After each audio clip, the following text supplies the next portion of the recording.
जो पिछले 42 साल से कानून है वो उनको जो अधिकार देता है कि आपको भी सब सुविधाएं और जो आपकी सैलरी है, बेनिफिट्स हैं, वो सब आपको गवर्नमेंट के जो दूसरे टीचर हैं, क्योंकि आप भी उतने ही क्वालिफाइड हो, आप भी उतने घंटे खर्च करते हो, है तो आपका शोषण ना हो, इसलिए आपको भी उनकी बराबर तनख्वाह मिलेगी। तो ये एक तीसरा मुद्दा है।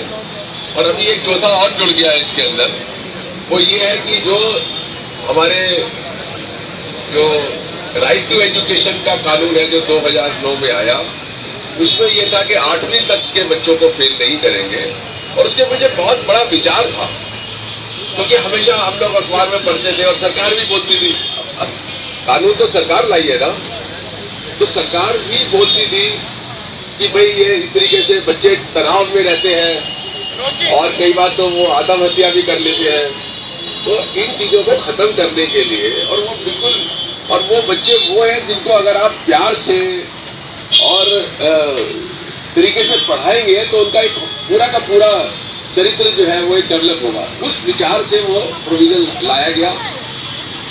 उसके ऊपर भी एक बिल जो इन्होंने कल परसों सैटरडे को कैबिनेट में पास करके आज इसको भी पेश करेंगे। और मेरे ख्याल से कोशिश ये होगी कि वो सारे कानून जो है वो पास कर लिए जाए, क्योंकि उनको पास करने में तो कोई दिक्कत है नहीं।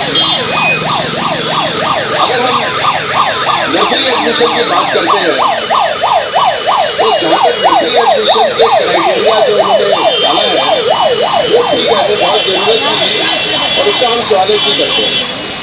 क्योंकि एक लड़ाई जो हम 2003 से कानूनी लड़ाई लड़ रहे थे, पता नहीं कितने मुकदमे हमने डाले, कितने सरकार ने डाले, कितने प्राइवेट स्कूल ने डाले कि नर्सरी एडमिशन क्या चीज़ है, ये कैसा होना चाहिए नर्सरी एडमिशन।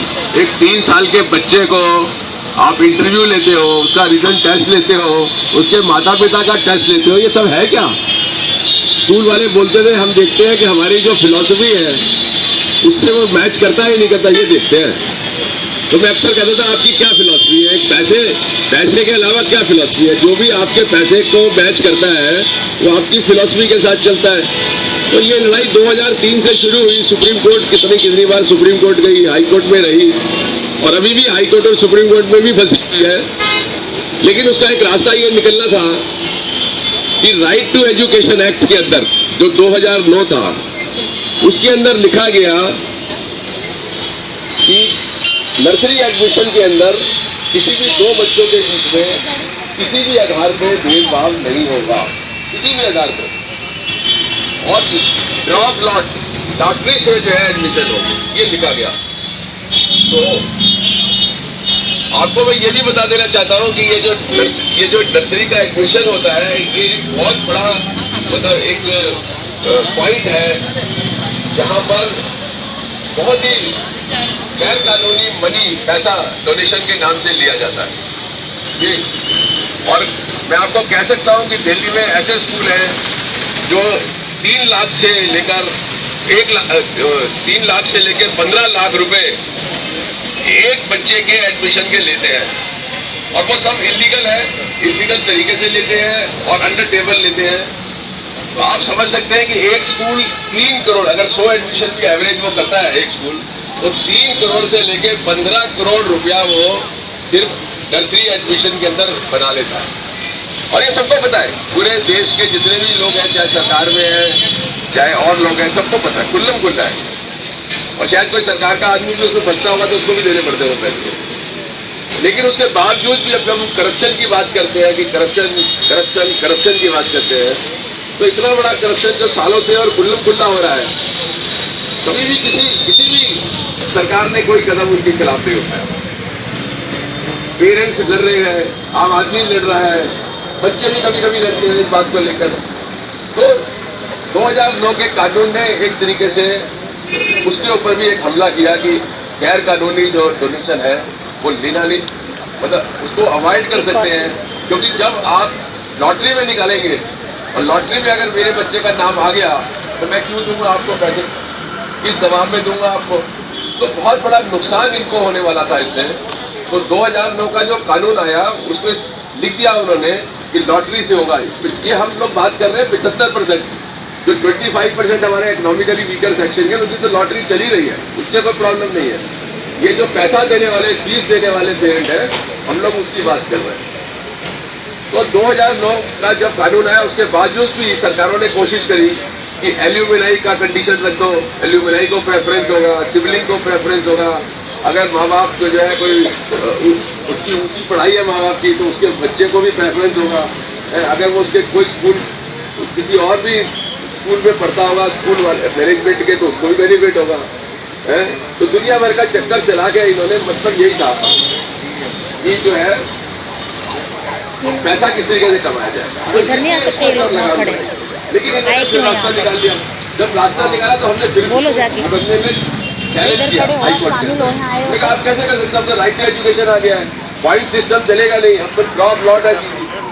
तो सेंट्रल गवर्नमेंट ने अचानक हाईकोर्ट को आके बताया कि जो राइट टू एजुकेशन एक्ट है ना वो 6 साल से नीचे के बच्चे के लिए नहीं है। और दिल्ली हाईकोर्ट ने उनकी बात मानकर ये कह दिया कि ये राइट टू एजुकेशन एक्ट में अप्लाई नहीं करता। लेकिन साथ में उन्होंने ये भी कहा कि जो दिल्ली स्कूल एजुकेशन एक्ट है उसमें ये प्री प्राइमरी आती है और लेफ्टिनेंट गवर्नर को चाहिए कि वो इस मामले में देखे। तो हम लोगों ने एजुकेशन किया, लेफ्टिनेंट गवर्नर को रिप्रेजेंटेशन किया और लेफ्टिनेंट गवर्नर ने 2013 में एक गाइडलाइन इशू करी जिससे हम थोड़े संतुष्ट नहीं थे। लेकिन फिर भी एक कदम था कि 70 पॉइंट जो थे वो डिस्टेंस के थे और इल्यूमिनाई ये वो थे।